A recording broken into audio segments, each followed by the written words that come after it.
शून्यवादी पश्चात देशतारिणेन नमस्ते सरस्वती देवे गौरवाणी प्रचारिणे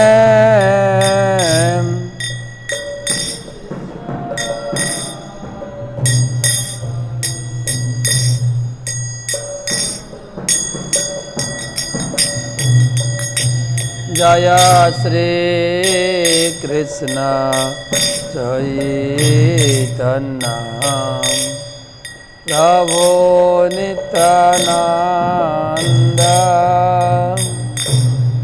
श्री अद्वैत गदाधर श्रीवासादि गौर भक्तवृंद जय श्री कृष्ण चैतन्य प्रभु नित्यानंद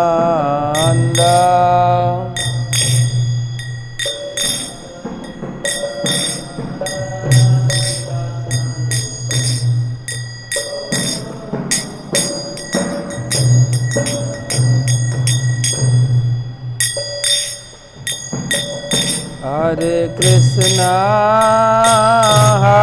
कृष्णा कृष्णा कृष्णा हरे हरे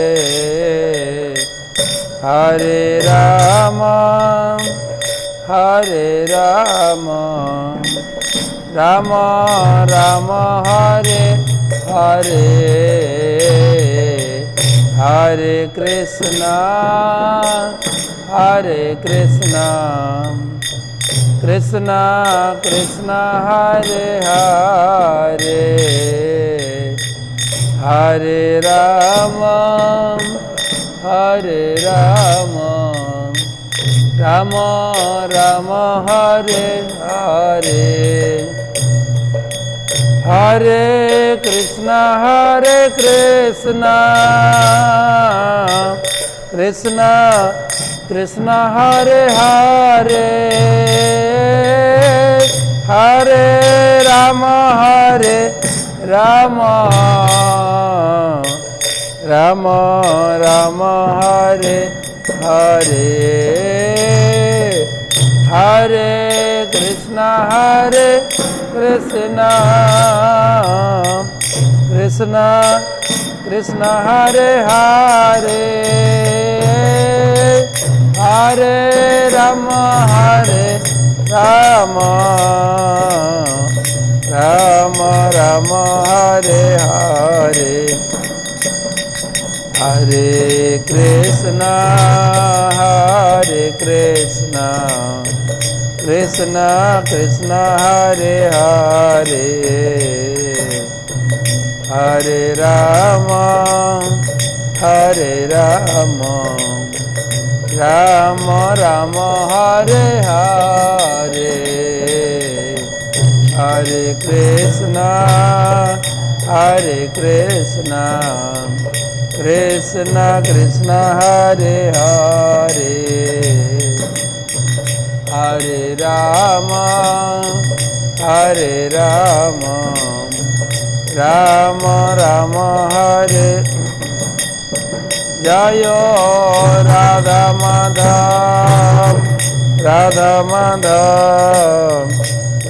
माधव जय राधा माधव जय जय प्रभुपाद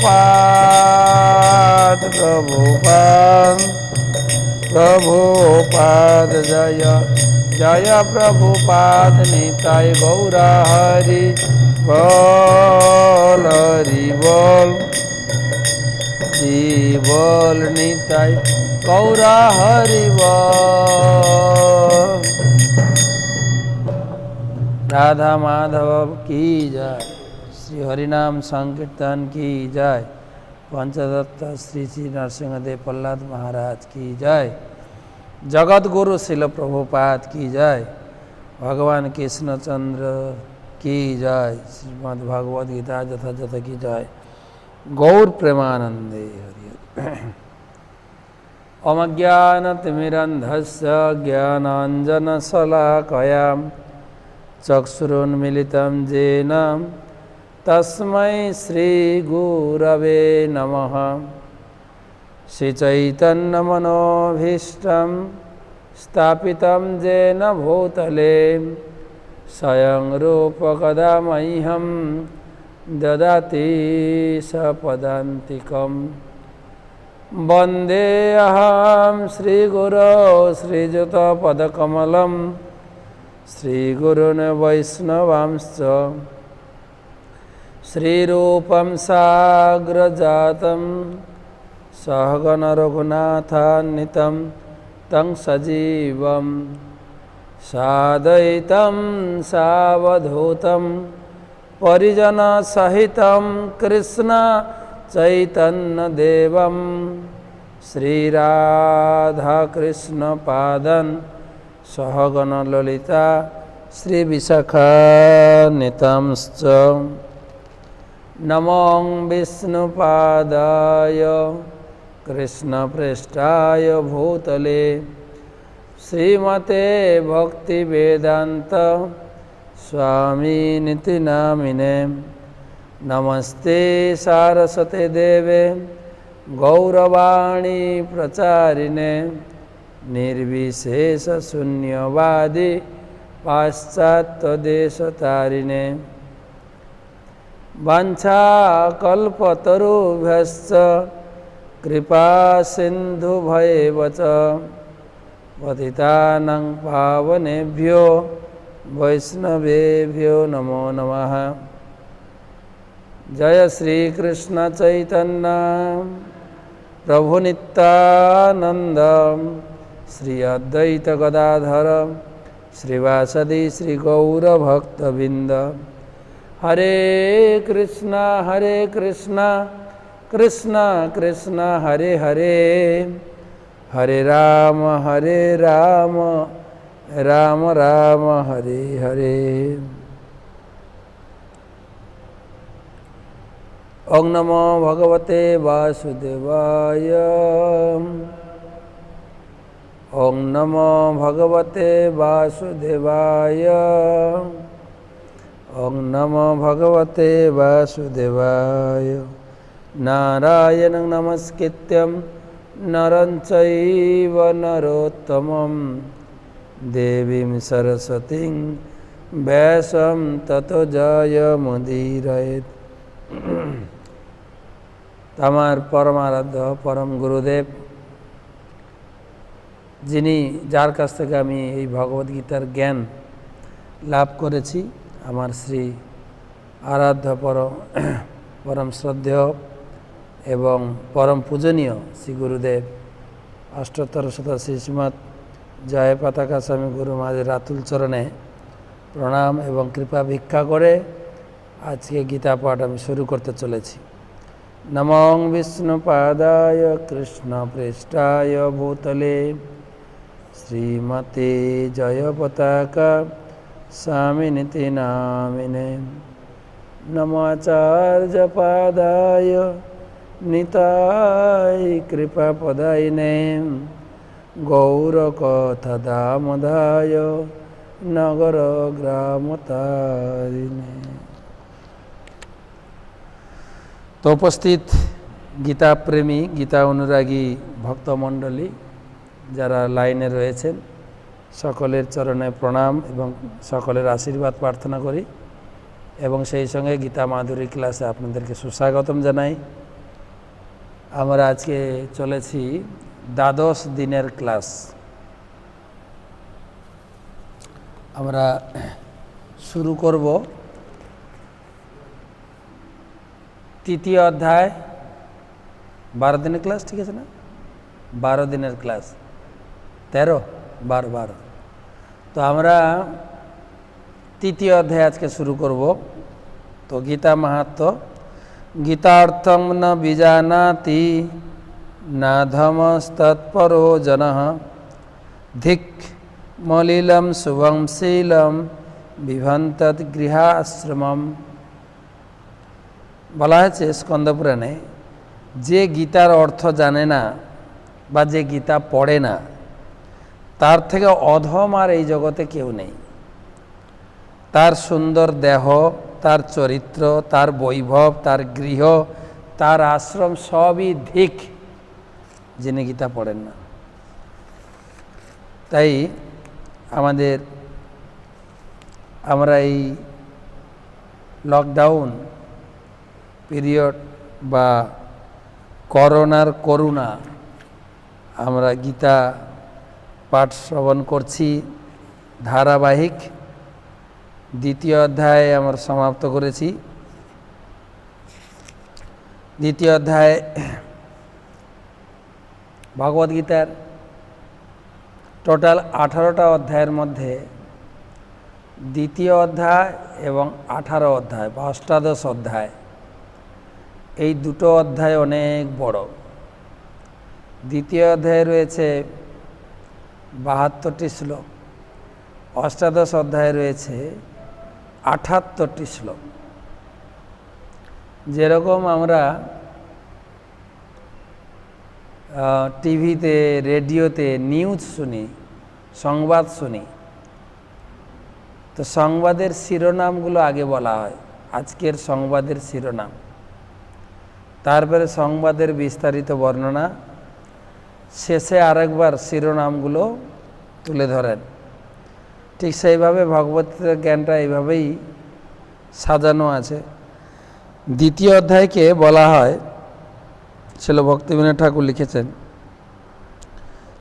দ্বিতীয় অধ্যায় হচ্ছে ভগবদ্গীতার সমস্ত পুরো ভগবদ্গীতার সারাংশ। পুরো ভগবদ্গীতাতে জ্ঞানযোগ, কর্মযোগ, ভক্তিযোগের বর্ণনা আছে।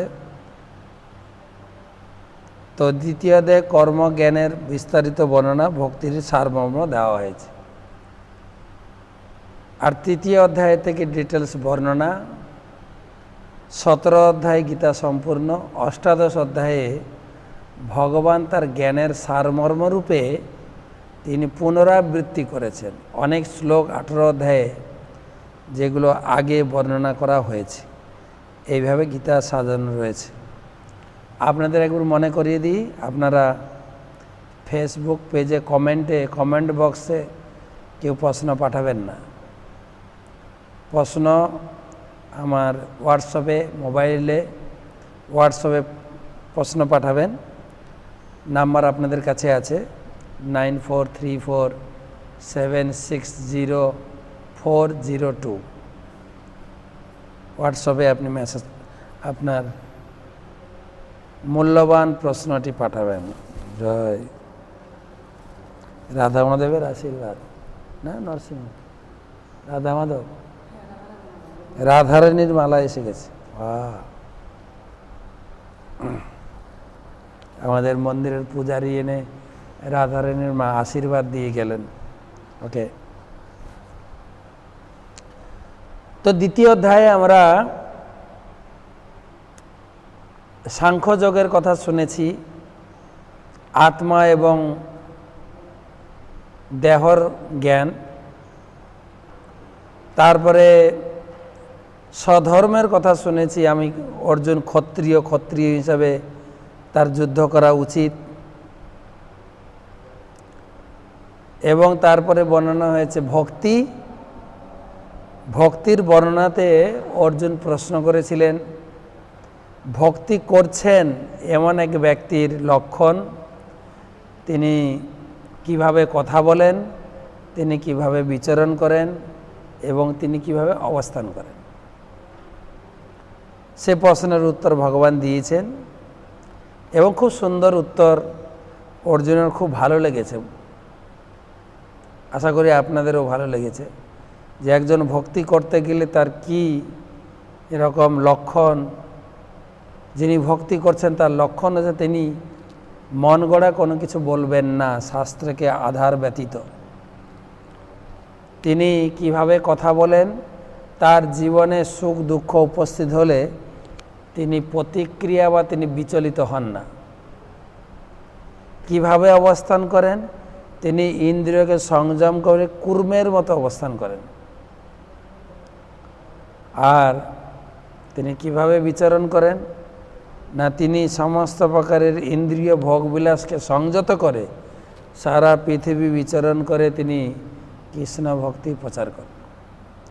কোনো বিষয়বস্তু তাকে আবদ্ধ করতে পারে না। এই ভক্তির কথা শোনার পরে অর্জুন এই 3 অধ্যায়ে তিনি প্রশ্ন করেছেন। গ্রন্থ দেখুন, গীতাতে 3য় অধ্যায়, 3য় অধ্যায়ের নাম হচ্ছে কর্মযোগ। কর্ম, এই অধ্যায়ে আমরা আগে শুনেছি 1ম থেকে 6ষ্ঠ অধ্যায় পর্যন্ত কর্মের বর্ণনা। একে বলে কর্ম শতক, 6টা অধ্যায়ে। আর মাঝখানে 6টা অধ্যায়ে ভক্তি শতক, পূর্ণ ভক্তির বর্ণনা দিয়েছেন ভগবান। ভক্তি কাকে বলে, ভক্তি আমি করব কেন, ভক্তি যে করছি আমার রেজাল্ট কি, আর ভক্তি করলে ভগবান কিভাবে আমার সঙ্গে আদান প্রদান করেন।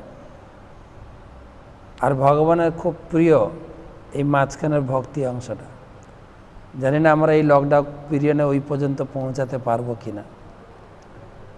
আর শেষে ভক্তিমূলক জ্ঞানের বর্ণনা ত্রয়োদশ অধ্যায় থেকে অষ্টাদশ অধ্যায়। তো এই 6 অধ্যায়ে কর্মের কথা বর্ণনা রয়েছে, তথাপি পার্টিকুলার 3য় অধ্যায়ের নাম হচ্ছে কর্মযোগ। কর্মের জটিলতা খুব বেশি। কি কর্ম, কি কর্ম করা উচিত, কর্ম কয় প্রকার, কোন কর্মের কি গতি, এ বিস্তারিত 3য়, 4র্থ, 5ম, 6ষ্ঠ অধ্যায়ে ভগবান বর্ণনা টানবেন। কর্ম সম্বন্ধে জগতে একটা বিভ্রান্তি রয়েছে। কেউ কিছু না কিছু বলতে থাকে কর্ম সম্বন্ধে। কর্মই ধর্ম, প্রায় লোক বলছে ওয়ার্ক ইজ ওয়ারশিপ, আর যে কোনো একটা কর্ম করলেই হলো, কর্মের বিকল্প নেই। কিন্তু ভগবান এখানে বোঝাবেন, যদি সঠিকভাবে কর্ম শাস্ত্র অনুমোদিত না হয়, সে কর্ম কিন্তু আপনার বিফল। তাই ভগবান বলবেন কোন কর্ম করা উচিত, কোন কর্ম করা উচিত নয়, কোন কর্মের কি ফল। সাধারণ লোক তো এমনিই বলে দেয় কর্মই ধর্ম, সংসারে এসেছি কর্ম করব, কর্মই ধর্ম। ওটা আপনি বলতে পারেন কর্মই ধর্ম, সব কর্ম কিন্তু ধর্ম না। চোরের ধর্ম হচ্ছে চুরি করা, তাহলে সেটাও ধর্ম, তাহলে পুলিশ ওকে ধরবে কেন, সেটাও তো ধর্ম। তো সেই জন্য এরকম আন্দাজে কথা বলে লাভ নেই। তো কোন কর্ম করা উচিত, তাই 3 প্রকার কর্মের কথা আসবে, কর্ম, অকর্ম, বিকর্ম। কর্মের ফলে কোন গতি, বিকর্মের ফলে কোন গতি, অকর্মের ফলে কি গতি, পরপর আলোচনা হবে এই কর্ম শতকে। এই এই এই সত্রে, এই 3য় অধ্যায়ে ভগবান বোঝাবেন কর্ম আমাকে করতে হবে। আমি যে পরিস্থিতিতে থাকি না কেন, কর্ম আমার জন্য কর্তব্য, কর্ম আমাকে করতেই হবে। যদি আমি খাওয়া দাওয়ার জন্য কর্ম করি, কর্ম করতে হবে। যদি আমি উন্নত ব্যক্তি হই, আমার কোনো কিছু অভাব নেই, তাহলেও জনসাধারণকে শিক্ষা দেওয়ার জন্য কর্ম করতে হবে। জীবনের প্রতিটা পরিস্থিতিতে আমাকে কর্মে যুক্ত থাকতে হবে। এবং এই অধ্যায়ের শেষে না মাঝখানে ভগবান কিছু বড় বড় ব্যক্তির কথা তুলে ধরবেন যারা কর্ম না করে থাকেননি। আর শেষে ভগবান একটা বিষয় নিয়ে আলোচনা করবেন যে আমরা কর্ম করতে চাই। অর্জুন প্রশ্ন করেছেন, এই অধ্যায়ে অর্জুন 2বার প্রশ্ন করেছেন, এই প্রথম শ্লোকে আর মাঝখানে শেষের দিকে তিনি প্রশ্ন করবেন যে কর্ম করি, কর্ম আমি করতে চাই, জ্ঞানযুক্ত হয়ে কর্ম করতে চাই, কিন্তু কর্ম করতে গিয়ে আমাদের পাপ হয়ে যায়, মানুষকে পাপে প্রবৃত্ত করে। সেটা কে করায় পাপ? মানুষের স্বভাববশত পাপ করে, নাকি ভিতরে পরমাত্মা বা ভগবান তাকে জোর করে পাপ করায়, নাকি তার পূর্বজন্মের কর্ম তাকে পাপ করতে বাধ্য করে? সেই প্রসঙ্গে ভগবান উত্তর দেবেন, মানুষের এই কামই হচ্ছে মানুষের চিরশত্রু, এই মানুষকে পাপে প্রবৃত্ত করে। সেই কাম সম্বন্ধে বর্ণনা, কাম কোথায় থাকে, কিভাবে জয় করবেন, এই বর্ণনা আসবে তৃতীয় অধ্যায়ের শেষে। এখন কর্ম, ভগবানের কাছে অর্জুন প্রশ্ন করেছেন। প্রথম শ্লোক, জায়সি চেত কর্মণস্তে মতা বুদ্ধি জনার্দনঃ তৎকিম কর্মণি ঘোরে মাম নিয়োজয়সি কেশব। অর্জুন প্রশ্ন করেছেন, আমাদের যারা আমরা গীতা শুনছি, এই গীতার জ্ঞান ভগবান অর্জুনকে দিয়েছিলেন। গীতা জ্ঞান কিন্তু অর্জুনের জন্য নয়। আমরা শাস্ত্রে লেখা আছে, মায়াবদ্ধ জীবের নাহি শত কৃষ্ণ জ্ঞান। আমরা ভগবানের সন্তান, ভগবানের অংশ, ভগবানকে ভুলে গেছি, যার ফলে আমাদের গীতা পড়ে শাস্ত্র জ্ঞান অর্জন করে ভগবানকে ভালোবাসতে হচ্ছে। কিন্তু অর্জুন তো ভগবানের সখা ছিলেন, অর্জুন জানতেন কৃষ্ণ হচ্ছেন ভগবান। অর্জুন কেবল আমাদের হয়ে ভগবানকে প্রশ্ন করেছেন, যেটা আমাদের ভিতরে বিভিন্ন বিষয়ে সন্দেহের বাসা বাঁধে।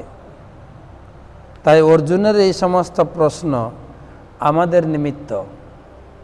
তাই প্রত্যেকে যারা গীতা শুনছি, গীতার জ্ঞান ভগবান কাকে দিয়েছিলেন, কি উত্তর? অর্জুনকে দিয়েছিলেন। এ উত্তর সঠিক নয়।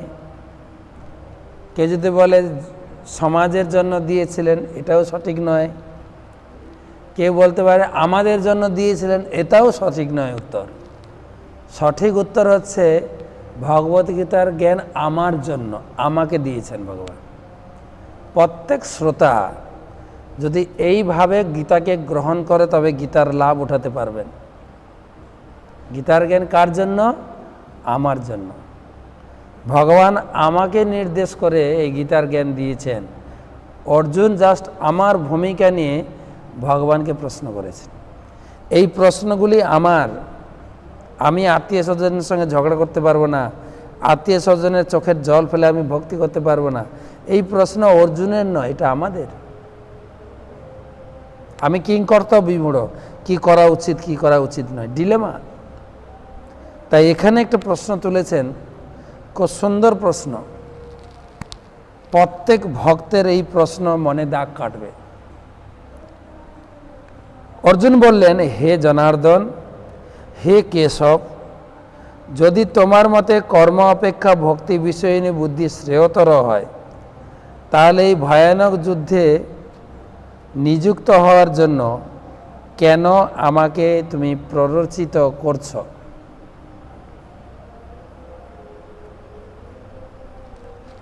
এখানে প্রশ্ন অর্জুনের। তোমার মুখে ভক্তি তত্ত্ব শুনে আমার খুব ভালো লেগেছে। তার মানে বুঝতে পারছি কর্ম থেকে ভক্তি শ্রেষ্ঠ। কিন্তু তুমি আমাকে কর্মে অনুপ্রাণিত করছো কেন? আমি ভক্তি করব।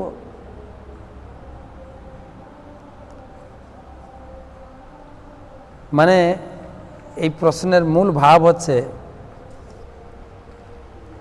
আমরা যারা ভক্তি করি,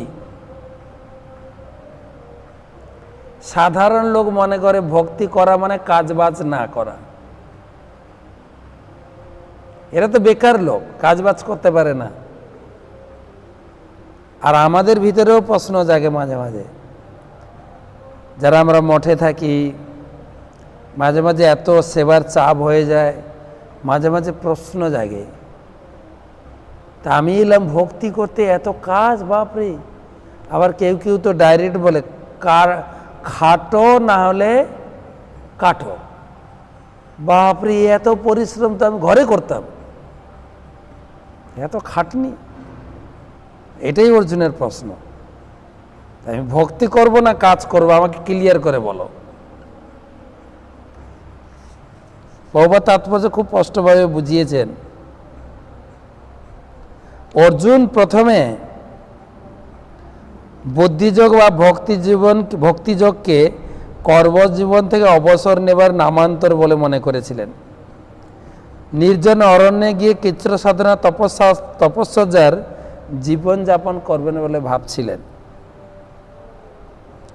পক্ষান্তরে তিনি কৃষ্ণ ভাবনার অজুহাত দেখিয়ে সুকৌশলের যুদ্ধক্ষেত্র থেকে নিরস্ত হতে চেয়েছিলেন। বাবা তার উপরে লিখেছেন, কখনো কখনো এই বুদ্ধিযোগের কদর্থ করে একদল নিষ্কর্মা লোক কর্মবিমুখতার আশ্রয় গ্রহণ করে। কৃষ্ণ ভাবনার নাম করে তারা নির্জনে বসে কেবল হরিনাম জপ করেই কৃষ্ণ ভাবনাময় হয়ে ওঠার দুরাশা পোষণ করে। যথাযথভাবে ভগবত তত্ত্বজ্ঞানের শিক্ষা লাভ না করে নির্জনে বসে কৃষ্ণ নাম জপ করলে নিরীহ অজ্ঞ লোকের সস্তা বাহবা পাওয়া যেতে পারে, কিন্তু তাতে কোনো লাভ হবে না। আমাদের ইস্কনেও দেখি এত কাজের চাপ, আমি থাকবো না, নাম জপ করার সময় পাচ্ছি না, আমি বৃন্দাবনে চলে যাব, বাবাজি হয়ে যাব, যেখানে লক্ষ লক্ষ মালা জপ করব। আমি তো এসছি ঠাকুরের নাম জপ করার জন্য, আর এত কাজ। আশ্রম মানে শ্রম, শ্রম, যে শ্রম দিতে পারবে সে আশ্রমে থাকবে। সকাল 3:30 থেকে একদম রাত্রি 10:30 পর্যন্ত প্যাকড আপ সেবা কাজ।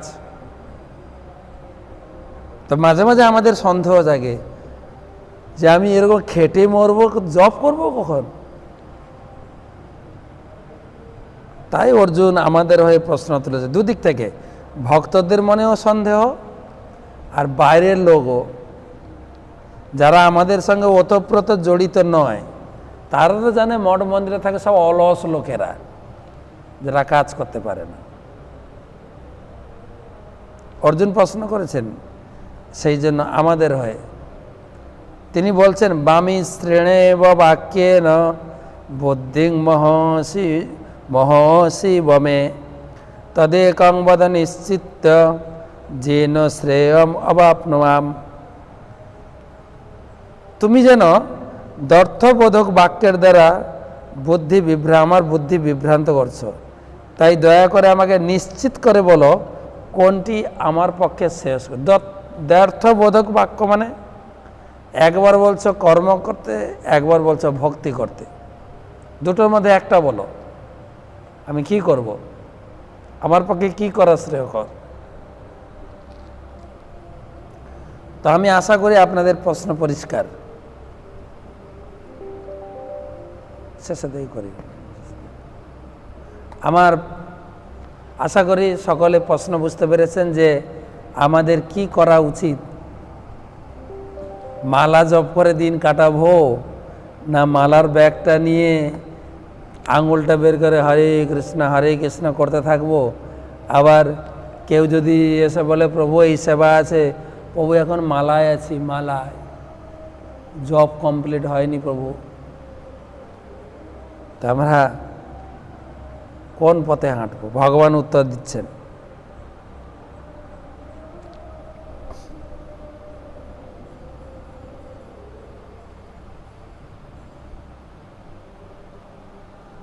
অর্জুন ভগবানকে কেশব জনার্দন বলে সম্বোধন করেছেন। কেশব মানে যিনি ব্রহ্মা শিবকেও যিনি নিয়ন্ত্রণ করেন। তাই হে কৃষ্ণ, হে জনার্দন, তুমি হচ্ছে জনার্দন মানে সমস্ত জীবের প্রতিপালক। সমস্ত জীবের মঙ্গলের জন্য তুমি এই সন্দেহ দূর করো। আমি নিশ্চিত তুমি এই সন্দেহ দূর করে আমাকে আশ্বস্ত করবে। 3 নম্বর শ্লোক। শ্রী ভগবানুবাচ, ভগবান উত্তর দিচ্ছেন, লোকস্মিন দ্বিবিধা নিষ্ঠা পুরা প্রোক্তা ময়া নঘ জ্ঞানযোগেন সাংখ্যানাম কর্মযোগেন যোগিনাম। ভগবান উত্তর দিচ্ছেন, হে অনঘ, হে নিষ্পাপ অর্জুন, আমি ইতিপূর্বে ব্যাখ্যা করেছি 2 প্রকার মানুষ আত্ম উপলব্ধি করতে চেষ্টা করেন। কিছু লোক অভিজ্ঞতালব্ধ দার্শনিক জ্ঞানের আলোচনার মাধ্যমে নিজেকে জানতে পারে, অন্যেরা ভক্তির মাধ্যমে জানতে পারে।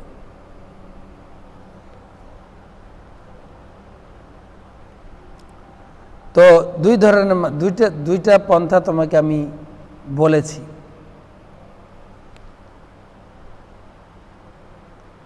অর্জুন বলেছেন না, আমার সন্দেহ বামিশ্র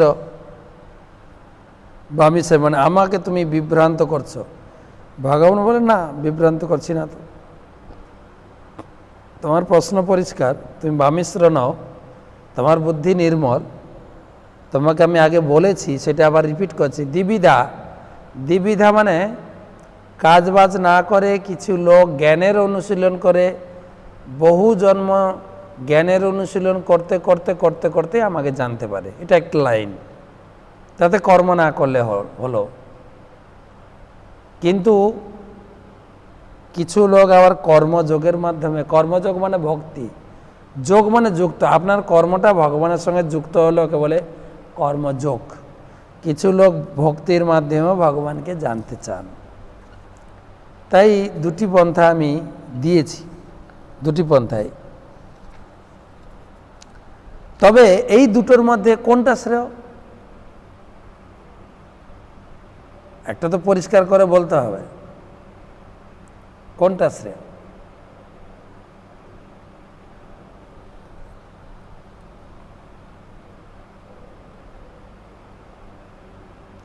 চার নম্বর শ্লোক।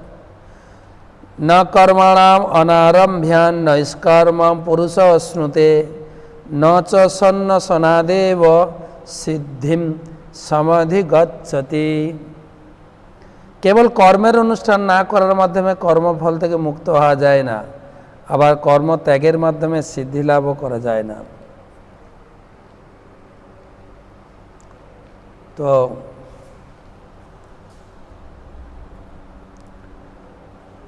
কেবল কর্মের অনুষ্ঠান, অর্থাৎ অর্জুন, কর্ম ত্যাগ করে সিদ্ধি লাভ করা বড় মুশকিল আছে। কর্ম কোনো অবস্থাতেই ত্যাগ করা যায় না। ধীরে ধীরে বর্ণনা করবেন। কর্ম করতেই হবে তোমাকে। কর্ম, কেবল কর্মের অনুষ্ঠান না করার মাধ্যমে কর্মফল থেকে মুক্ত হওয়া যায় না। কর্মের ফল আমরা কয়েকদিন ধরে আলোচনা করলাম, পাপের ফল, পুণ্যের ফল, দুটো ভোগ করার জন্য তো আপনাকে কর্ম করতে হবে। পাপের ফল ভোগ করতে গেলে পাপ কর্ম বা নিকৃষ্ট ধর্মের কাজে আপনাকে নিযুক্ত হতে হবে। আর পুণ্যের ফল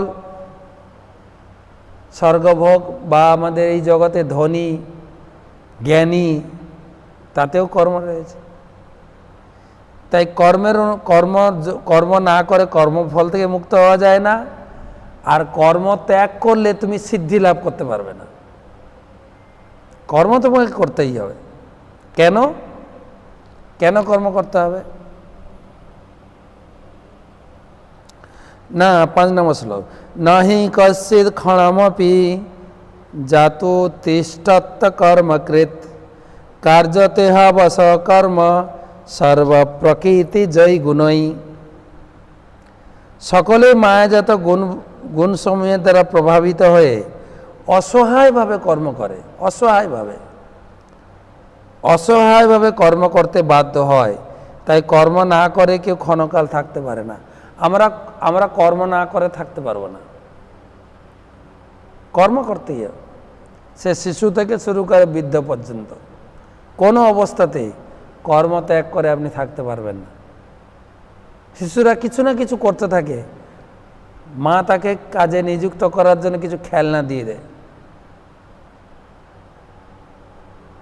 তা নাহলে কিছু করতে থাকবে ও। তারপরে আমরা বড়রা আমরা কাজ করি, নির্দিষ্ট কাজ, কাজ করার পরে আমরা যখন বয়স হয়ে যায় তখন তো লোক থাকতে পারে না কাজ না করে, কাজ তো করতেই হয়। অবশ্যই কাজ, হয়তো শারীরিকভাবে কাজ করতে পারে না, কেন শরীর কুলায় না, কিন্তু আত্মা তো বৃদ্ধ হয় না, আত্মা তো জাগ্রত, আত্মা তো সবসময় কর্মরত। তাই শরীর না কুলালে মুখে বকবক করে। আমাদের বাংলায় একটা কথা বলতো, খুব খারাপ কথা, ঘর নষ্ট বুড়ি আর পেট নষ্ট মুড়ি। মুড়ি খেলে আপনার পেট নষ্ট হবে, আর ঘরে যদি একজন বয়স্ক লোক থাকে ওই ঘরটা সুখের সংসার শেষ। সেই জন্য বর্তমান ইয়াং জেনারেশন ঘরে থাকে না, বাচ্চাদের পড়াশোনার নাম করে, চাকরির নাম করে, ব্যবসার নাম করে মা বাবাকে গ্রামে ফেলে দিয়ে শহরে ফ্ল্যাট ভাড়া নিয়ে থাকে। বাস,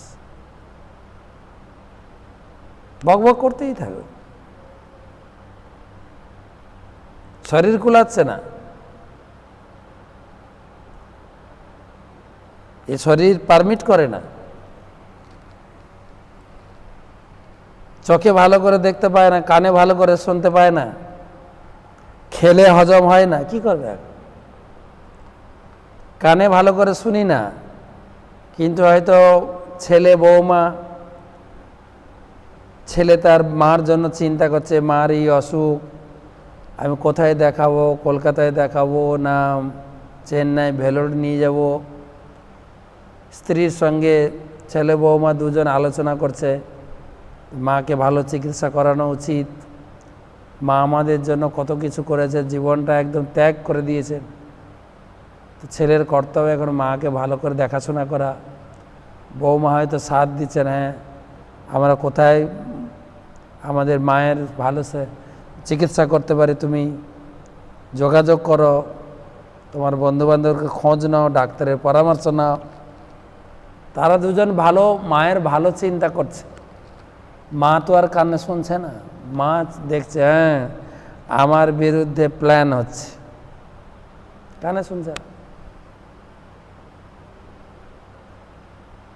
শরীর কোলায় না, কিন্তু আত্মা জাগ্রতায় বকবক করতে হয়। তাই এখানে বলছেন কর্ম না করে কেউ থাকতে পারবে না।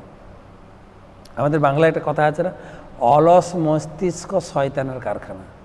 কি যদি যথোপযুক্ত কাজ না থাকে ও ডেভিল ব্রেন হয়ে যাবে, উল্টোপাল্টা কাজ করবে, অপরাধ করবে, পরচর্চা, পরনিন্দা এসব করে কাটাবে।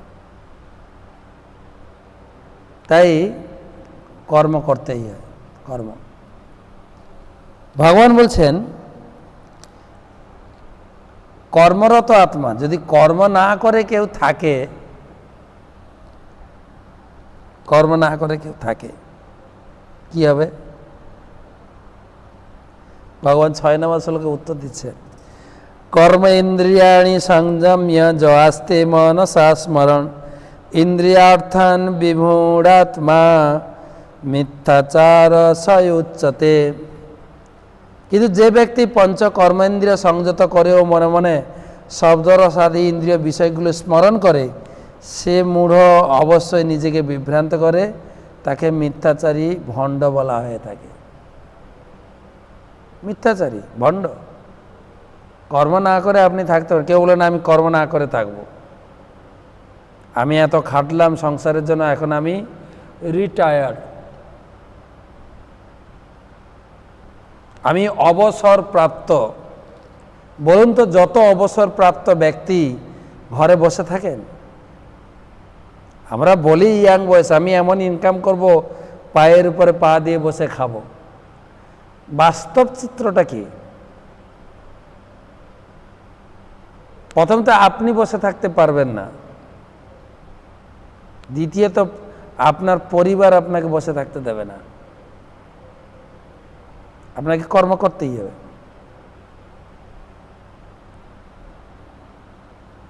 আপনি বসে থাকতে পারবেন না, সেটা কিছু না কিছু করবেন। ভণ্ড, ভণ্ড না? যত যত অবসরপ্রাপ্ত লোক কী করে? যারা ভক্তি জীবনে রয়েছেন, ঠাকুর পূজা, ঠাকুরের নাম জপ, ঠাকুরের গ্রন্থ গীতা ভাগবতম অধ্যয়ন ঠিক আছে।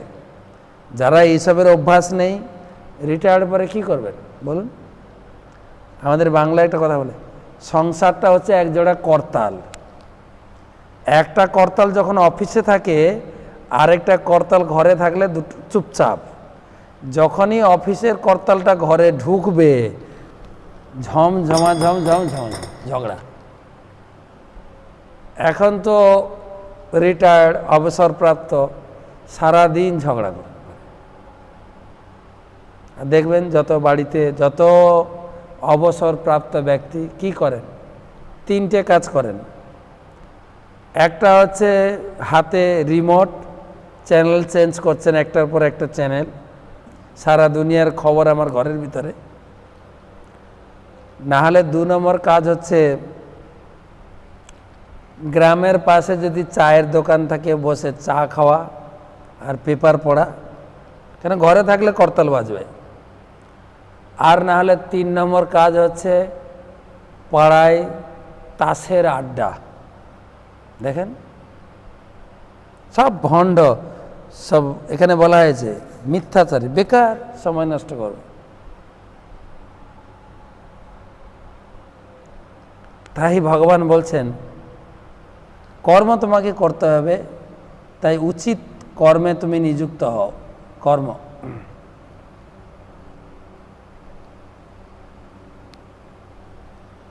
কিছু কিছু জগতে আবার দেখা যায় কিছু কিছু কপট সন্ন্যাসী জাগতিক কর্ম থেকে বেরিয়ে গিয়ে কিছু কিছু আশ্রম খুলে বসে, আর সেই সব আশ্রমের নামেও অনেক, তাই ভগবান বলছেন ভণ্ড। কত, যদিও এই আমরা সন্ন্যাসী হয়েছে, এই সমস্ত সন্ন্যাসীর নিন্দা করছে, আমি নিন্দা করছি না, গীতা নিন্দা করছে। এই যত আমরা দেখি, ফল্গু ভগবান গত 2 বছর আগে রাম রহিম, শুনলেন? রাম রহিম সব ভণ্ড। আরো অনেক রয়েছে আমাদের ভারতে।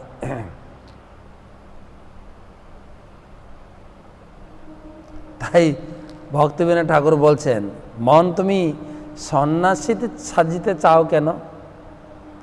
বাহিরের সাজ যত, অন্তরের ফাঁকি তত, দম্ভ পুঁজি শরীরে নাচাও। আমার বচন ধরো, অন্তর বিশুদ্ধ করো, কৃষ্ণ ভাবনামিত সদা করো পান। কৃষ্ণ ভাবনা, কৃষ্ণ সেবায় যুক্ত থাকো। জীবন সহজে যায়, ভক্তি বাধা নাহি পায়, তদুপায় করহ সন্ধান। প্রভুপাদ লিখেছেন তাৎপর্যে, যে যোগী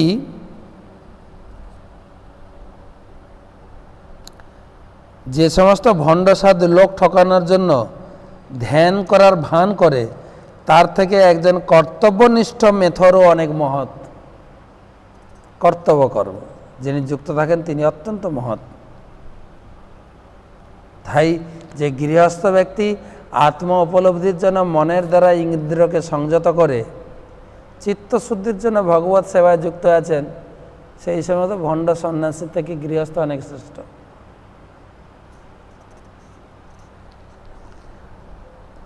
তো কর্ম আমাকে করতেই হবে। এবারে আরেকটা সিদ্ধান্ত দিয়েছেন 8 নম্বর শ্লোকে, নিয়তম কুরু কর্ম তম কর্ম যায় হি কর্মণ শরীর যাত্রাপি চ তে না প্রসিদ্ধেত আকর্মণ। তুমি শাস্ত্রোক্ত কর্মের অনুষ্ঠান করো, কেননা কর্ম ত্যাগ থেকে কর্মের অনুষ্ঠান শ্রেয়। এখন সিদ্ধান্ত করা হলো কর্ম তোমাকে করতে হবে। কি কর্ম করবে? শাস্ত্রে যে কর্ম করার কথা বলা হয়েছে সেই কর্ম করো। কেন?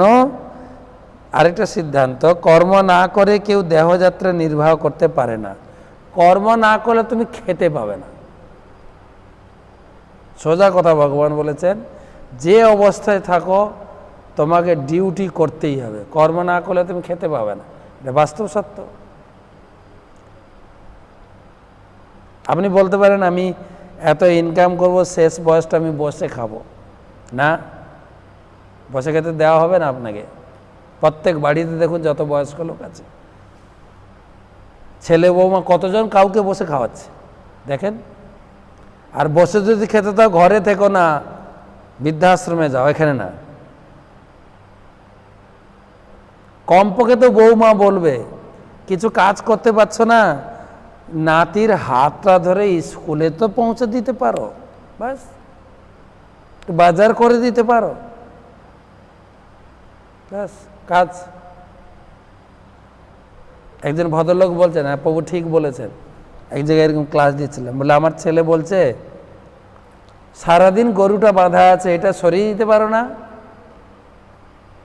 তখন ভদ্রলোক বলছে, আমি বললাম আমার শরীরে ব্যালেন্স নেই, গরুটা খুঁটি তুলে নিয়ে যাব, যদি গরুটা একটু হিঁচকা টানে আমি পড়ে যাব, এই ভয়ে আমি গরুর কাছে যাই না। ছেলে তখন বলছে, কি করো সারাদিন, একটু গরু সরাতে পারবে না, বসে বসে খাচ্ছ, ব্যাস কেউ আপনাকে বসে খেতে দেবে না, অবশ্যই আপনাকে খাটিয়ে খাওয়াবে। ভগবান এখানে বলছেন জীবনের প্রতিটি পরিস্থিতিতে আপনাকে কর্ম করতে হবে, প্রতিটি পরিস্থিতিতে। একজন বলছেন মানুষ বড়ই আশ্চর্যজনক বোকা, আশ্চর্যজনক বোকা, সে সম্পদ অর্জন করতে গিয়ে স্বাস্থ্য হারায়, কত পরিশ্রম করে, হ্যাঁ গরমে রক্তকে জল করে, হ্যাঁ মাথার ঘাম পায়ে ফেলে খাটছে। এখন খেটেলি, যুবক বয়সে আমরা খেটে নিই টাকা জমিয়ে, বুড়ো বয়সে বসে খাবো। সেই জন্য বলছে মানুষ বড়ই আশ্চর্যজনক বোকা, সে সম্পদ অর্জন করতে গিয়ে স্বাস্থ্য হারায়, আবার সেই স্বাস্থ্য ফিরে পেতে সম্পদ নষ্ট করে, ডাক্তারের পিছনে ঢালে। সে বর্তমানকে ধ্বংস করে ভবিষ্যতের কথা চিন্তা করে, আবার ভবিষ্যতে কাঁদে অতীতের কথা স্মরণ করে। এইভাবে সারা জীবন কর্ম করে সময় নষ্ট করে, সারা জীবন মানে চেষ্টা করে। আর এই কর্ম করে আমার ভাগ্য বদলানো মুশকিল আছে। একটা কাহিনী বলি আপনাদের। ভগবান কৃষ্ণ আর অর্জুন দুজন বন্ধু তো সখা, বেরিয়েছেন ভ্রমণে। দেখছেন এক ব্রাহ্মণ ভিক্ষা করছে, ভিক্ষা। তো ব্রাহ্মণকে দেখে অর্জুনের একটু দয়া হয়েছে। অর্জুন জিজ্ঞাসা করছে, আপনি ভিক্ষা করছেন কেন? বলছে আমি অত্যন্ত গরিব। তো অর্জুন তাকে তার সেই দুঃখ দেখে এক পুটলা, একটা ভাণ্ড পুটলা, স্বর্ণ মুদ্রা পুটলা তাকে দিয়েছেন, যাও। আর ওই স্বর্ণ মুদ্রা পুটলা পেয়ে ব্রাহ্মণ তো খুব খুশি হয়ে গেছে। সে স্বর্ণ মুদ্রাকে বুকে জড়িয়ে ধরে আনন্দে বাড়ি ফিরছে। আর বাড়ি ফিরতে ফিরতে রাস্তায় একজন চোর এসে ওই পুটলা ছিনিয়ে নিয়ে পালিয়ে গেছে। ব্রাহ্মণের স্বর্ণমুদ্রা পুটলা পেল, কিন্তু ছিনিয়ে নিয়ে চলে গেল। আর ঘরে গিয়ে মাথায় হাই হাই করে মাথায় হাত দিয়ে পুনরায় পরের দিন ভিক্ষা করে। আর ওই রাস্তা দিয়ে যাচ্ছিলেন কৃষ্ণ অর্জুন। বলছে আজকে আপনি ভিক্ষা করছেন কেন? কালকে তো আপনাকে স্বর্ণমুদ্রা পুটলা দিয়েছে। তখনও পুরো ঘটনা বলেছে কি হয়েছে। হ্যাঁ তুমি আমাকে দিয়েছ, কিন্তু আমার ভাগ্যে নেই, চোর ছিনিয়ে নিয়ে চলে গেছে। এইটা শুনে অর্জুনের আরো দুঃখ লেগেছে। অর্জুন তাকে একদম মহামূল্য মণি মাণিক্য দিয়েছে তাকে। তো সেটা নিয়ে গিয়ে ব্রাহ্মণ খুব খুশি, সেটা নিয়ে গিয়ে ঘরের ভিতরে পুরানো কলসি ছিল, সেই কলসির ভিতরে রেখেছে। ভাগ্য যেরকম, কি হয়েছে সেটাও তার কপালে নেই। কি হলো, পরের দিন সকালে তার স্ত্রী জল আনতে গেছে, ওই কলসি না, যে কলসিতে জল আনে, ওটা তো পুরানো কলসি। জল আনতে গেছে, কিন্তু জল আনতে গিয়ে জল নিয়ে আসছিল, কাক থেকে কলসিটা পড়ে ভেঙে গেছে, কলসি নেই, ঘরে এসে সেই পুরানো কলসি নিয়ে গেছে আবার জল আনতে গিয়ে যেই নদীতে ডুবিয়েছেন, ডুবাতে গিয়ে ওই মানিক্য জলে পড়ে গেল।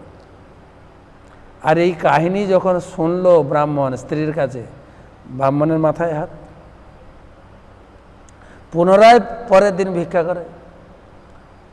অর্জুন অবাক হয়ে গেছে, আবার কি হলো তোমার? তখন ভগবান বলছেন, অর্জুন, এই করে তুমি এর ভাগ্য বদলাতে পারো না, এর ভাগ্য বদলানো যায় না। তো বলতে বলতে ভগবান 2টো পয়সা দিয়েছে।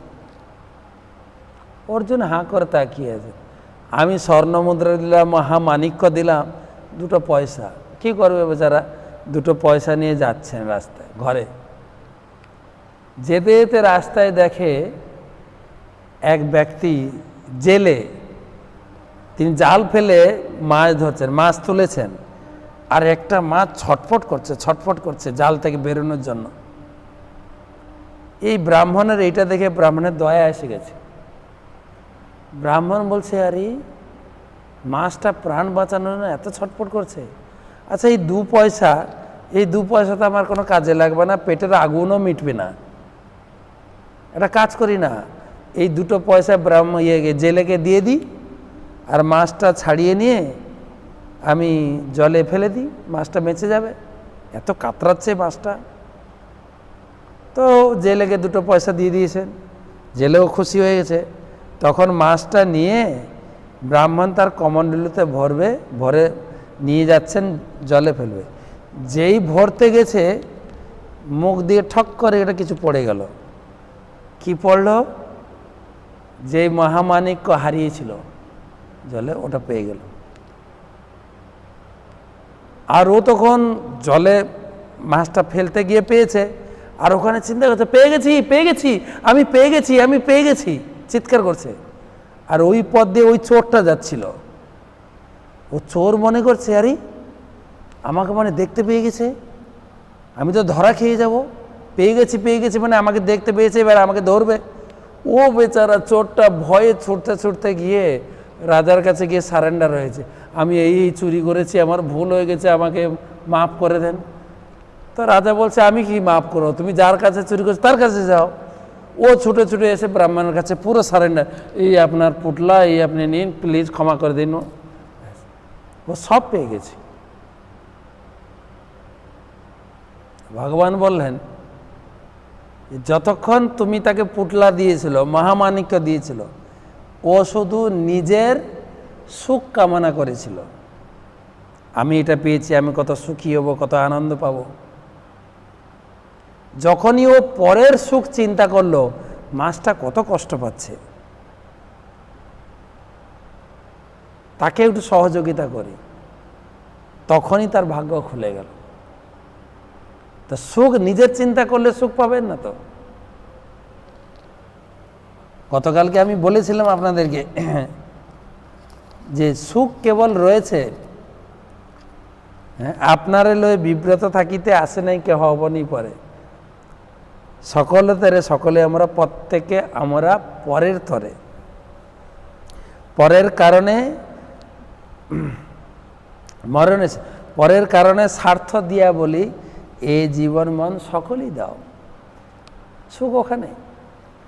তাই সুখ যখনই আমরা পরের মঙ্গল চিন্তা করব, যা আপনার কাছে আছে, আপনার পড়োশি লোক, আপনার প্রতিবেশী লোক খেতে পাচ্ছে না, আপনার যা আছে বিতরণ করুন। এই লকডাউন সময়ে পুণ্য কুড়ান, পুণ্য সাহায্যের হাত বাড়িয়ে দিন। ভগবান এখানে বলছেন, তুমি এর আগের অধ্যায়ে আমরা, তুমি কর্ম করেছো মানে তুমি খাবে এমন নয়, কিন্তু তুমি ভাগ করে খাও। তাই জীবনে আমরা ধন সম্পদ অর্জন করার জন্য কত কিছু করি, কিন্তু যা আমি অর্জন করি সেইটা দিয়ে আমার পরিবার, প্রতিবেশী সকলের সঙ্গে শেয়ার করা উচিত। সকলে আমরা ভগবানের সন্তান। যদি আপনি ভক্ত হয়ে থাকেন, কৃষ্ণ নাম জপ করেন, কৃষ্ণ ভক্তি অবলম্বন করেন, আপনার এই সুখের সন্ধান ভগবদ্গীতার শিক্ষা জগতে বিতরণ করুন। ভগবান দেখছেন, ভগবানের যে পজিশন, ভগবান সমস্ত জীবের পিতা। তিনি অত্যন্ত দুঃখিত, তিনি এই সন্তান আমরা ভগবানকে ভুলে এই জগতে কষ্ট পাচ্ছি। ভগবানের পজিশন হচ্ছে, তিনি হচ্ছেন সন্তান হারা পিতা। আমরা সন্তানরা ভগবানকে ভুলে এই জগতে কষ্ট পাচ্ছি। তিনি চাইছেন এই সন্তান কখন গীতা পড়ে এই আমার কাছে ফিরে আসার রাস্তা ধরে আমার কাছে ফিরবে, তখন তার জীবনটা আনন্দময় হয়ে যাবে। দুটো পয়সার জন্য, দুটো ভাতের জন্য কি পরিমাণ লোকে পরিশ্রম করছে। আমরা তো অমৃতস্য পুত্রা, ভগবানের সন্তান। ভগবান এই জগৎ সৃষ্টি করেছেন, যিনি আমাদেরকে সৃষ্টি করেছেন তিনি আমাদেরকে আহার দেবেন। এই পরে পরে আসছে, আমরা আরো বিস্তারিত আলোচনা করব। যখন আমি জন্মগ্রহণ করেছিলাম, আমরা তো এখন জোর গলায় বলি আমি ইনকাম করছি, ইনকাম করে আমি খাচ্ছি, আমার পরিবারকে আমি পোষণ করছি, পালন পোষণ করছি। এখানে ভগবান কি? এটা একটা মূর্খের বিচার। তার মানে আপনি জন্মগ্রহণ করেই চাকরিতে জয়েন করেছেন, তাই না? জন্মগ্রহণ করেই আপনি ব্যবসা শুরু করেছেন, তাই না? কোনো মা বাবাও দাবি করতে পারে না আমি সন্তানদের পালন পোষণ করি। যখনই সন্তান এই জগতে আসেন, ভগবান কাউকে পাঠান, মা বাবার কোনো ইনকাম সন্তান খায় না। প্রথমে ভগবানের দেওয়া অমৃত মায়ের স্তন ভগবান ব্যবস্থা করে রাখেন সন্তান আসার আগেই। যখনই সে জন্মগ্রহণ করবে, তার আহার হচ্ছে ভগবানের দান। এমন নয় যে বাবা মা চাল ডাল রান্না করে খাওয়ান। আর আমাদের হিন্দু কালচারে, সনাতন কালচারে এ পরিপাটিও রয়েছে। সন্তানের মুখে ভাত যখন হয়, অন্নপ্রাশন, ভগবানের প্রসাদ অন্ন দিয়ে তার মুখে ভাত শুরু হয়। কেন না, এই ধান চাল সব কিছু ভগবান সৃষ্টি করেছে, ভগবানের প্রসাদ দিয়ে এর খাবার শুরু হোক।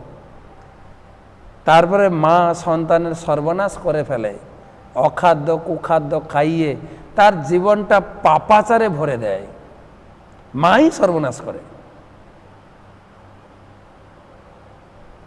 এক ভদ্রমহিলা বলছেন আমাকে, প্রভু গীতা পড়ে আমি তো ভগবানকে জানতে পারলাম, ভগবানের ভজনে যুক্ত হয়েছি, কিন্তু আমার সন্তানকে, আমার ছেলেকে মাছ মাংস ছাড়াতে পারলাম না।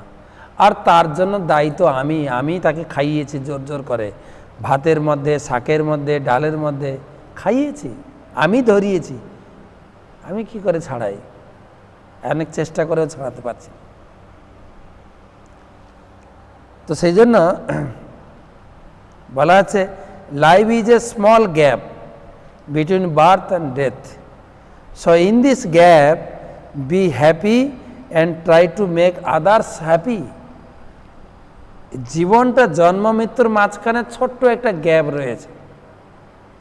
এই ছোট্ট গ্যাপের ভিতরে যতটুকু আমাদের সময়, আনন্দে থাকুন, ভগবানের নাম করুন। সারা বিশ্বে প্রভুপাদ একটা শিক্ষা শিখিয়েছে সারা বিশ্বকে, চ্যান্ট অ্যান্ড বি হ্যাপি। হরিনাম করুন, সুখে থাকুন। হরির নাম, হরি অর্থে হরি মানে যিনি জীবের সমস্ত দুঃখ তাপ শোক হরণ করেন। হরির নাম, কোনো দেবদেবীর নাম না, হরির নাম করুন। তাই সিদ্ধান্ত আনছেন শেষে 9 নম্বর শ্লোকে, এই সেকশনের শেষ শ্লোক, তারপরে অন্য সেকশনে আলোচনা হবে। তাই কর্ম আমাকে করতে হবে। আমি সব দিক থেকে কনভিন্স আমাকে কর্ম করতেই হবে। আর শেষে ভগবান বুঝিয়ে দিলেন কর্ম না করলে তোমার মুখে ভাত জুটবে না, কর্ম তোমাকে করতেই হবে। কি কর্ম করবে? যজ্ঞার্থাৎ কর্মণ নত্র লোকোয়ম কর্মবন্ধন তদর্থম কর্ম কৌন্তেয় মুক্ত সঙ্গ সমাচর। তাই কর্ম করতে হবে। কোন কর্ম করবে? যজ্ঞার্থাৎ, কেবল ভগবান বিষ্ণুর প্রীতি সম্পাদনের জন্য কর্ম করা উচিত। তা না হলে কর্মই জড়জগতের বন্ধনে আবদ্ধের কারণ। তাই হে কৌন্তেয়, ভগবানের সন্তুষ্টি বিধানের জন্যই কেবল তুমি তোমার কর্তব্য কর্ম অনুষ্ঠান করো। এভাবেই তুমি সর্বদা কর্মবন্ধন থেকে মুক্ত থাকতে পারবে। এটা খুলে দিতে হবে। তাই কর্ম আমাদের করতেই হবে। কি কর্ম করব? কর্ম তিন প্রকার: কর্ম, অকর্ম, বিকর্ম। পরে আলোচনা আসবে। কর্ম মানে আছে পুণ্যকর্ম, শাস্ত্র অনুযায়ী কর্ম, যে কর্মের ফলে আমাদের ঊর্ধ্বগতি বা স্বর্গ আদি লাভ হয়।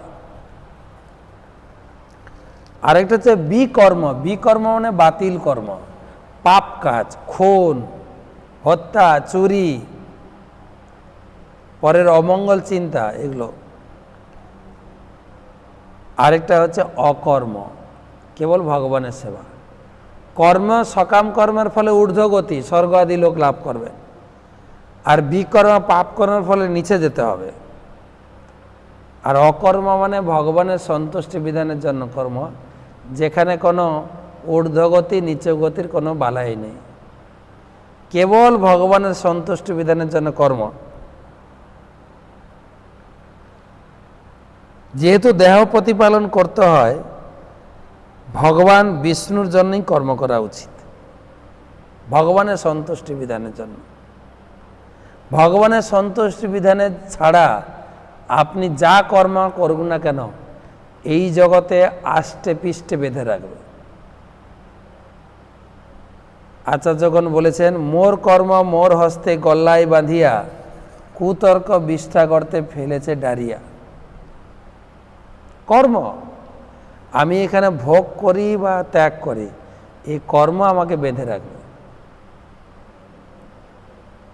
একটা কাহিনী শুনেছিলাম আমাদের সেই শ্রীমৎ ভক্তি পুরুষোত্তম স্বামী মহারাজের কাছে।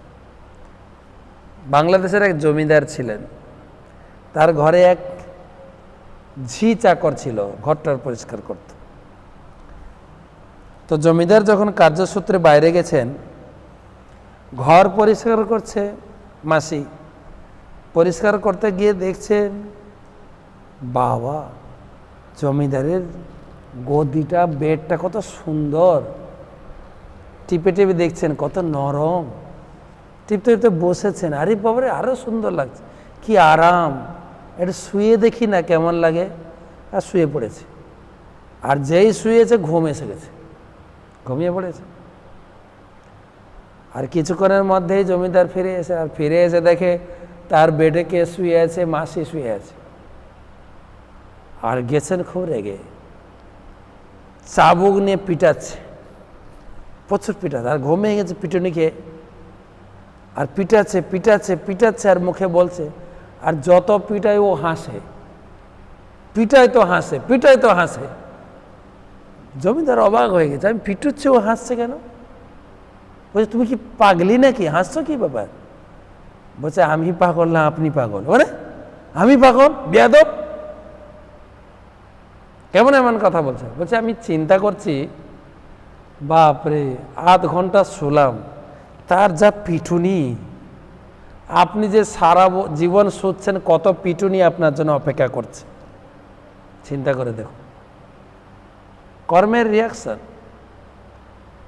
সুখভোগ দুর্ভোগ সবই এই জগতে একদম আষ্টে বিষ্টে বেঁধে রাখবে, আষ্টে বিষ্টে। তাই ভগবান বলছেন, ভগবানের সন্তুষ্ট বিধানের জন্য কর্ম করো। এর লিঙ্ক রেখে আমরা কালকে আলোচনা এগিয়ে নিয়ে যাব, কেন ভগবানের সন্তুষ্ট বিধানের জন্য কর্ম করতে হবে,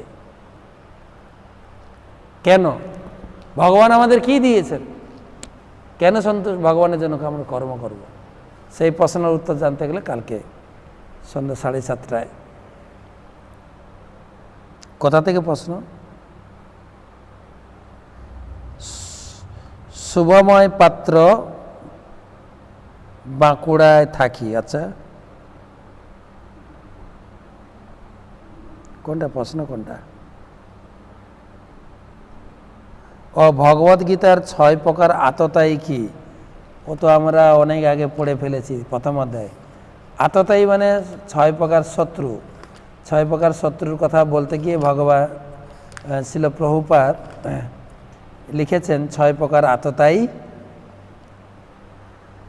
আপনি দেখবেন ভগবদ গীতা, যদি ইস্কনের গীতা আপনার কাছে থাকে, প্রথম অধ্যায়ে 36 নম্বর শ্লোক, তাৎপর্যে প্রভুপাদ লিস্ট দিয়েছেন। যে বিষ প্রয়োগ করে, যে ঘরে আগুন লাগায়, যে মারাত্মক অস্ত্র নিয়ে আক্রমণ করে, যে ধনসম্পদ লুট করে, যে অন্যের জমি দখল করে,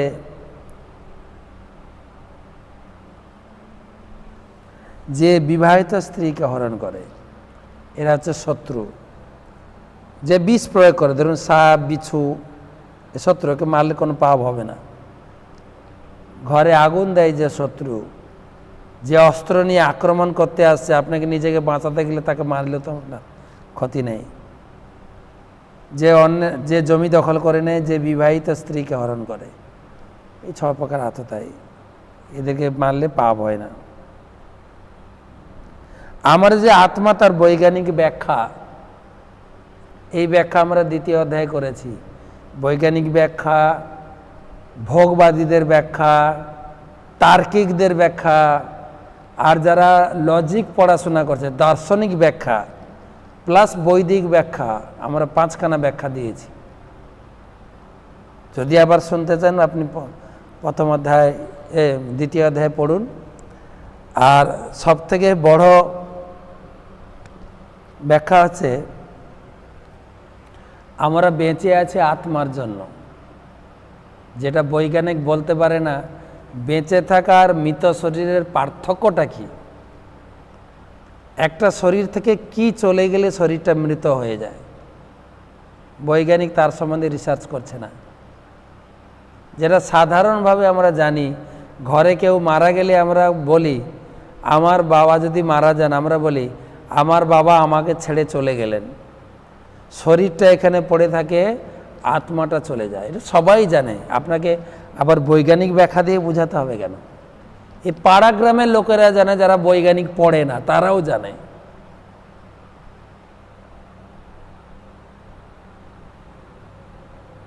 বিরামপুর, আচ্ছা, জয়দাস, কেদারনাথ সাউ, এই গ্রাম পূর্ব মেদিনীপুর। কর্মযোগের দ্বারা আমরা কর্মস্থলে কর্ম করার ক্ষেত্রে এইভাবে বাস্তবিকভাবে অনুপ্রেরণা পেতে পারি। বুঝলাম না। কর্মযোগের দ্বারা আমরা কর্মস্থলে কর্তব্য কর্ম করার ক্ষেত্রে কিভাবে বাস্তবিকভাবে অনুপ্রেরণা পেতে পারি, মানে দুটো জিনিস আলাদা কিন্তু। কর্মযোগের দ্বারা কর্মস্থলে, কর্মযোগ মানে আমি যেটা বর্ণনা শুরু করেছি আজকে বা এখনও করছি, কর্মযোগ মানে কর্মটা ভগবানের সেবায় যুক্ত করতে হবে। কর্মযোগ, আপনি কর্ম করছেন আত্মীয় স্বজনের ভরণ পোষণের জন্য বা আপনার ভরণ পোষণে, ওটা কর্মযোগ না। কর্মযোগ হচ্ছে যে কর্মের দ্বারা ভগবানের সঙ্গে যুক্ত। তাই গীতার প্রতিটি অধ্যায় যোগ লাগানো আছে। অর্জুনের বিষাদ এসেছিল, বিষাদ অবস্থায় ভগবানের সঙ্গে যুক্ত হয়েছে, তাই বিষাদ যোগ। কর্মের দ্বারা ভগবানের সঙ্গে যুক্ত হন কর্মযোগ। তাই কর্মযোগের দ্বারা কর্মস্থলে, আমরা কর্মস্থলে কর্তব্য কর্ম করার ক্ষেত্রে কিভাবে বাস্তবিক অনুপ্রেরণা, ভগবানের জন্য কর্ম করার অনুপ্রেরণা যারা ভগবানের জন্য করছেন, সেই সমস্ত সাধু মহাত্মার কাছে গেলে পাবেন, সাধু মহাত্মার কাছের গাইডলাইনে পাবেন, অথবা গীতা পড়লে পাবেন। আর একটা কর্ম যেটা আপনার আত্মীয় স্বজনের ভরণ পোষণের জন্য কর্ম, তার অনুপ্রেরণা পেতে গেলে আত্মীয় স্বজনরা আপনাকে একটু প্রশংসা করলেই আপনি কর্ম করতেই থাকবেন। করছে না? আমাদের রাজনৈতিক নেতা বা যারা যারা রয়েছেন, তাদেরকে সব প্রশংসা করে আদায় করে কাজ। দিদি আপনি যা করছেন না, ব্যাস প্রশংসা করলেই দিতে থাকবে আপনাকে। তাই জাগতিক কর্ম করার জন্য লাগবে প্রশংসা, তাহলে আপনি কর্তব্য কর্ম করতে পারবেন। আর কর্মযোগ পারমার্থিক কাজ ভগবানের সেবা করতে গেলে সেই রকম ভগবত সেবায় যুক্ত আছে সেই সব সাধুদের কাছে থেকে আপনাকে শ্রবণ করতে হবে, অথবা গীতা শাস্ত্র পড়লে আপনার কর্মযোগের অনুপ্রেরণা আপনি পাবেন। শেষ তো মানে নাকি আর কোনো প্রশ্ন আছে? হ্যাঁ,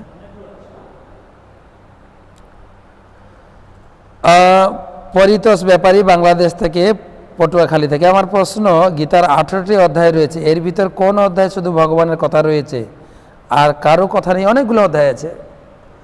নবম অধ্যায় সবটাই ভগবানের কথা। নবম অধ্যায় আছে, তারপরে 15 অধ্যায় আছে, 1 2 3 4 5 6। সপ্তম অধ্যায় আছে, অষ্টম অধ্যায় আছে যেখানে অর্জুনের কোনো কথা নেই, সঞ্জয়ের কোনো কথা নেই। এরকম অনেকগুলো অধ্যায় যেগুলো বলে দিলাম, কেবল ভগবান ধারাবাহিকভাবে বলে গেছেন। 7 8 9 না, 8 প্রশ্ন আছে, 7 প্রশ্ন নেই, 9 প্রশ্ন নেই, 8 অর্জুন প্রশ্ন করেছেন, 9 তো একদম শুদ্ধ ভগবান কৃষ্ণের বর্ণনা আপনি পাবেন। আমি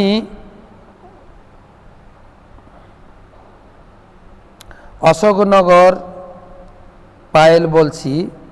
মহারাজ, তাহলে আমাদের কেমন মনোভাব নিয়ে কর্ম করা উচিত?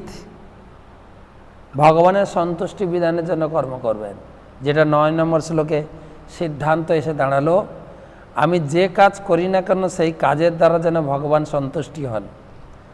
আমি বাবা মার সেবা করব, বাবা মা ভগবানের ভক্ত হিসাবে সেই চিন্তা করে। আমি আমার সন্তানদের সেবা করব, সন্তানরা ভগবানের গিফট ভগবান আমাকে দিয়েছেন, তাদেরকে কৃষ্ণ ভক্তিতে গড়ে তুলব। আমি কিছু লোককে দান করব, আপনি প্রসাদ দান করুন। সব কাজে যেন কৃষ্ণের সন্তুষ্টি বিধান থাকে। আমি প্রসাদ খাবো, আমার যেটা রুচি লাগে সেটা না, ভগবানের প্রসাদ হিসাবে সম্মান করে, কৃষ্ণকে সম্মান করে প্রসাদ খাবো। আমি যখন নাম জপ করব, ভগবানকে স্মরণ করে ভগবানকে সন্তুষ্ট বিধান করছি, সেই রকম যেন আমি নাম জপ করি। প্রত্যেকটা কাজে যেন ভগবানের সন্তুষ্টি বিধান থাকে। ধন্যবাদ পায়েলকে, ধন্যবাদ, প্রণাম মহারাজ। বলছি, জন্ম মৃত্যুর পর নতুন দেহ তো পায়, তাহলে সেই দেহটা শাস্তিটা কখন পাবে? নতুন দেহটা কি পূর্বজন্মের পাপে শাস্তি পাবে? গদ্রুম দ্বীপ, সর্বগঞ্জ, রাজীব বিশ্বাস। শাস্তি 2 প্রকার হবে যদি কেউ পাপ করে। প্রথম, এই শরীরটা এখানে ছেড়ে যাবে। 2টো শরীর, একটা যে স্থূল শরীর, একটা যে সূক্ষ্ম শরীর। স্থূল শরীর 5টা উপাদান দিয়ে তৈরি, ক্ষিতি, অপ, তেজ, মরুদ, বোম। আর সূক্ষ্ম শরীর হচ্ছে মন, বুদ্ধি, অহংকার দিয়ে তৈরি। সেই সূক্ষ্ম শরীরটাকে নিয়ে যাবেন যমরাজ, ওখানে বিচার হবে, পাপ পুণ্যের বিচার হবে। যদি গর্হিত পাপ থাকে ওখানে নরক ভোগ করতে হবে। তারপরে আর একটা শরীর দেওয়া হবে যেখানে এই শরীরেও আপনি পাপ ভোগ করতে থাকবেন। পশু শরীর বা মনুষ্য শরীর থাকলে রোগ ব্যাধি, সেরকম 2টো শরীর, সেই জন্য একটা প্রসেস, লং প্রসেস। তাই সূক্ষ্ম শরীরেও পাপ ভোগ করতে হবে, আবার নতুন শরীর পাওয়ার পরেও আপনাকে পাপ ভোগ করতে হবে। মনকে সংযত করা বা চঞ্চল মনকে ভগবানের চরণে সমর্পণ করার উপায় কি? নিয়মিত 16 মালা জপ, প্রসাদ সেবন, ভগবানের ভজন শ্রবণ, ভাগবত গীতা করেও মন অবাধ্য হয়ে যাচ্ছে। এই মনকে গোবিন্দের চরণে বশ করার উপায় কি? ভগবান 6ষ্ঠ অধ্যায়ের শেষে এই মনের কথা বর্ণনা করবেন। পুরো 6ষ্ঠ অধ্যায় হচ্ছে মন সংযমের কথা। 6ষ্ঠ অধ্যায়ে তো কোলাঘাট, মেদিনীপুর থেকে প্রশ্ন করেছেন, তো মুরারি মাইতি, তো উনি, আমার উত্তর হচ্ছে 6ষ্ঠ অধ্যায় পড়লে তো বিস্তারিত উত্তর পাবেন। বর্তমান আপনি এইটুকু মনে রাখেন যে আপনি ভক্তিযোগের অনুশীলনগুলো করেই চলেন, নাম জপ করেন, নামটা সম্পূর্ণ করেন, গীতাদি গ্রন্থাদি পড়েন এবং ভক্তের সঙ্গে থাকার চেষ্টা করেন। তাহলে মনকে সংযত করতে পারবেন। সোমনাথ, আমার প্রশ্নটা হলো, আমরা ভক্তি জীবনে আনন্দের পেছনে দৌড়াই, ভগবানের সেবা করার মধ্যে আনন্দ হয়, সেটা আমাদের স্বার্থপরতা নয়? ওখানে অনেক সময় আমরা ভক্তি জীবনে আনন্দ পাওয়ার জন্য অন্যদের কথা ভুলে নিজেদের সেবা করি। ভক্তি জীবনে কি আমরা স্বার্থটা মুক্তি হয়ে নিজের আনন্দের কথা ভুলে অন্যদের জন্য সেবা করা যায় কি? বিষয় যদি বলেন। অবশ্যই ভক্তি করতে গিয়েও আমরা বেশি ভোগে মত্ত হয়ে যাচ্ছি। ভগবান বলছেন ধীরে ধীরে এই জড়জগৎকে ভুলে বৈরাগ্যের পথে তুমি এগো, কিন্তু ভক্তি জগতে এসে আমরা আরও বেশি বিষয়াসক্ত, বিষব বৈভব বাড়ছে। এটা সাবধান থাকা উচিত, তাহলে আমরা ভক্তি জগতে এগোতে পারবো না। ছিল ভক্তি সিদ্ধান্ত সরস্বতী ঠাকুর একটা ছোট্ট গল্প বলেছেন, এইটা বললে আপনি উত্তর পেয়ে যাবেন। তো নিশ্চিতপুরের জমিদারের নাম ছিল বীরেন্দ্র বাহাদুর, তার ছেলের বিয়ে ছিল। এটা ভক্তি সিদ্ধান্ত সরস্বতী ঠাকুরের উপাখ্যানে উপদেশের গল্প। তার ছেলের বিয়ে ছিল, কলকাতায় বাড়ি ছিল।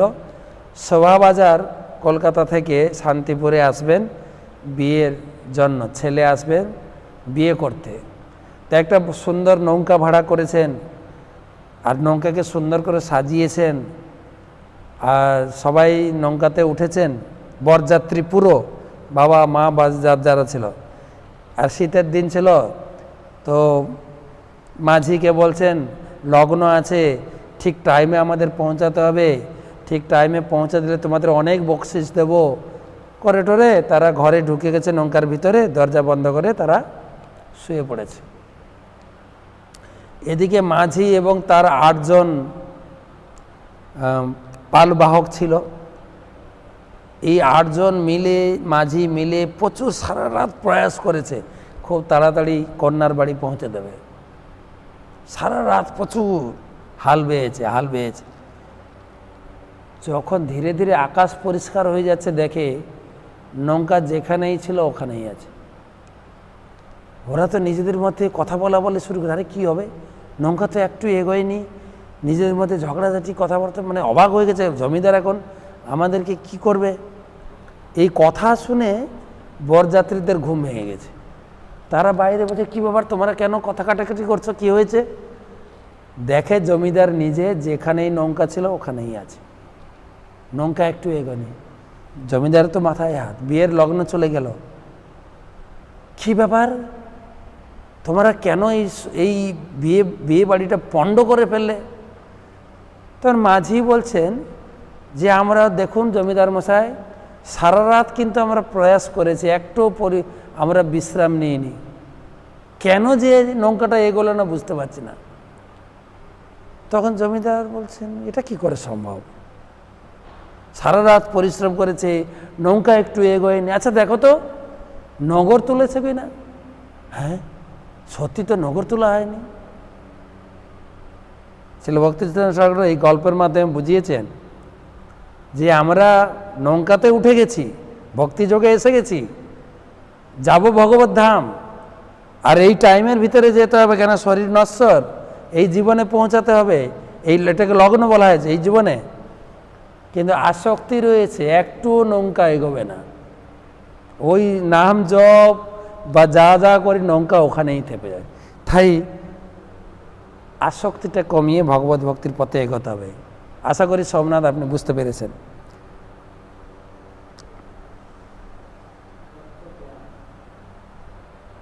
অনেক কথা আমি বুঝতে পারছি না। সংসার থেকে বা চাকরি করে কিভাবে অকর্ম করা যায়, আমি কালকেও বলেছি, আপনি শিল ভক্তিবিনোদ ঠাকুর তিনি বলেছেন, কৃষ্ণের সংসার করো ছাড়িও না চার। কৃষ্ণকে জীবনের উদ্দেশ্য বা কৃষ্ণকে সংসারে রেখে আমি চাকরি করি, ব্যবসা করি, যা করি, ইনকাম করে ভগবানকে নিবেদন করে খাবো, ভগবানই আমাদের সংসারের মূল মালিক। এই উপলব্ধি করে আমি সেই বাড়ির কেয়ারটেকার, আমি জাস্ট আমার পরিবার নয়, কৃষ্ণের তারা সেবক সেবিকা, তাদের যত্ন। এই ভাবটা যদি সবসময় রাখি তাহলে আমরা সবসময় অকর্মতে যুক্ত থাকতে পারব। একজন জানতে চেয়েছেন উনি পান বিড়ির ব্যবসা করেন ও প্রসাদ পান, উনি কি পাপ করছেন? কি উত্তর হবে? পান বিড়ির ব্যবসা করেন। আমাদের তো এমনি জানি অন্যায় যে করে আর অন্যায় যে সয়ে, দুজনকে সমানভাবে ভোগ করতে হয়। তাই আপনি এই প্রভুপাদ যেগুলো বাদ দিয়েছেন, এগুলো এই পাপ কাজগুলো বাদ দিয়ে আপনি চেষ্টা করুন অন্য ব্যবসা করতে, অবশ্যই পাপ হবে। রিটায়ার্ড ব্যক্তি যদি ঘরে থাকে, ঝগড়া হয়, তাহলে তার কি করা উচিত? মালা জপ করা উচিত, ভাগবত পড়া উচিত, আর কিছু না। ভাগবত পড়ুন, মহান শাস্ত্র, ভগবানের লীলাতে ভরপুর।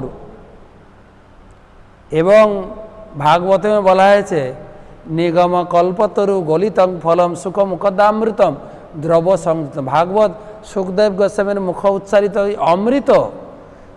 পিবত ভাগবতম রসমালয়ম মুহুরহ রসি ভূমিকা ভাবুকা। অহরহ ভাগবত রস পান করুন, ঝগড়া হবে না।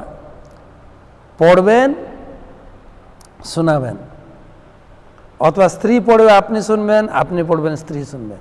ভাগবত রসাকথায় মত্ত থাকলে স্ত্রীও আপনাকে ডিস্টার্ব করবে না, ছেলে বৌমাও ডিস্টার্ব করবে না। বলবে বাবা একটু ব্যস্ত আছে পূজা অর্চনা ঠাকুর নিয়ে, ভাগবত পড়া নিয়ে। ছেলে সাহায্য করে, বাবা তোমার জন্য আমি কি করতে পারি, একটু ফুল এনে দেবো ঠাকুর পূজার, তখন বলবে। কেন বাবা ওদের পিছনে লাগবে না, ছেলে মেয়েও বাবার পিছনে লাগবে না। ভাগবত পড়ুন, ভাগবত আর প্রচার করুন। মমতা শূন্য বলতে কি বোঝায়? গৃহস্থ ভক্তরা কিভাবে মমতা শূন্য হবেন? একই কথা ঘুরে ফিরে প্রশ্ন আসছে, কিন্তু মমতা শূন্য হবে আপনি, মমতা শূন্য আপনাকে তো হতেই হবে, কেননা সবাইকে ছেড়ে যেতে হবে, আপনি সবাইকে নিয়ে যেতে পারবেন না, অথবা আপনাকে ছেড়ে চলে যাবে, আপনি আটকাতে পারবেন না। মমতা শূন্য হন বা না হন, এমনি হতেই হবে। তার জন্য আপনার বিচার থাকবে গীতার শিক্ষা অনুযায়ী যে সবাই কৃষ্ণের দাস, আমরা সবাই একত্রিত হয়েছি কৃষ্ণের সেবা করার জন্য, যে যার সময় থাকবে চলে যাবে, সেই ভাব নিয়ে কেউ আমরা কারোর সঙ্গে শারীরিকভাবে যুক্ত নেই, সবাই একত্রিত হয়েছি ভগবানের সেবা করার জন্য। এই ভাব নিয়ে যদি থাকেন এবং সে যখন চলে যাবে ভগবানের কাছে প্রার্থনা করেন, হে প্রভু তাকে আপনি কাছে নিয়ে যান, এটা হচ্ছে মমতা শূন্য। কেউ আমার মা বাবা ঘর বাড়ি কেউ না। তাই কি শাস্ত্রের বিচার হচ্ছে কৃষ্ণ মাতা, কৃষ্ণ পিতা, কৃষ্ণ ধন প্রাণ। আত্মার মৃত্যু জন্ম নেই, তবে প্রতিদিন এত জীব সৃষ্টি হচ্ছে কর্তাকে। এ কথা, এ উত্তর অনেক আগে দেওয়া হয়েছে। আপনি আগের লেকচারগুলো আপনি যদি পান শুনবেন। আর সংক্ষেপে বলতে পারি, বহুপাদ বলেছেন, ভগবান কৃষ্ণ বলেছেন আত্মার নতুন নতুন জন্ম হয় না, নতুন নতুন বৃদ্ধি হয় না। এটা ভগবানের বাক্য। আর বহুপাদ সেই বাক্যের উপর বিস্তার বর্ণনা দিয়েছেন। উনি বলেছেন যে 84 লক্ষ জীব জনি আছে, কোন জনি কমে যাচ্ছে, যেরকম অনেক জীব এখন নেই, যেরকম ডাইনোসর আদি বৈজ্ঞানিকরা যেগুলো আবিষ্কার করছে এখন নেই, সেই প্রজাতি নেই এখন। আর বিবর্তনবাদের ধারা অনুযায়ী আমরা যেটা বৈজ্ঞানিকরাও বলছে বা আমাদের শাস্ত্রও বলছে, ধীরে ধীরে মানুষ উন্নত জন্ম পায়। এই যে বিবর্তন, মনুষ্য জীবনে এসে ভগবানের সেবায় যুক্ত হয়ে সে ভগবত ধামে ফিরে যাবে, জগৎটা একটু খালি হবে। কিন্তু আমরা এসে আটকা পড়ে গেছি, কেউ ভগবানের ভজন করে এই জগৎ থেকে বেরোচ্ছি না, সব পাপ কার্য করে এই জগতে ঘুরপাক খাচ্ছি, যার জন্য মানুষের সংখ্যা বেড়ে যাচ্ছে। তাই এখন করোনায় সেফ ডিস্টেন্স থাকো, ভগবানকে ডাকুন আর একটু ডিস্টেন্সে থাকুন। তো সুতরাং ভগবানের বাক্যের উপর বিশ্বাস রাখুন, ভগবদ গীতা পড়ুন। গীতাই আমাদের জীবনকে আনন্দময় করে তুলবে আর আমার জীবনকে সঠিক পথে পরিচালিত করবে। যদি আমরা সঠিক মার্গ ধরে এগোই তাহলে আমাদের জীবনটা আনন্দময় হবে। না হলে আমাদের জীবন যতই আমরা পরিশ্রম করি আমরা জীবনে আনন্দ খুঁজে পাবো না। তো তো সবাইকে ধন্যবাদ। আপনারা ভগবদ গীতার আশ্রয়ে ভগবদ গীতার শিক্ষায় নিজের জীবনকে গড়ে তুলুন আর নিজের জীবনকে আনন্দময় করে তুলুন। সবাইকে ধন্যবাদ। পুনরায় আপনাদের সঙ্গে কালকে দেখা হবে। হরে কৃষ্ণ।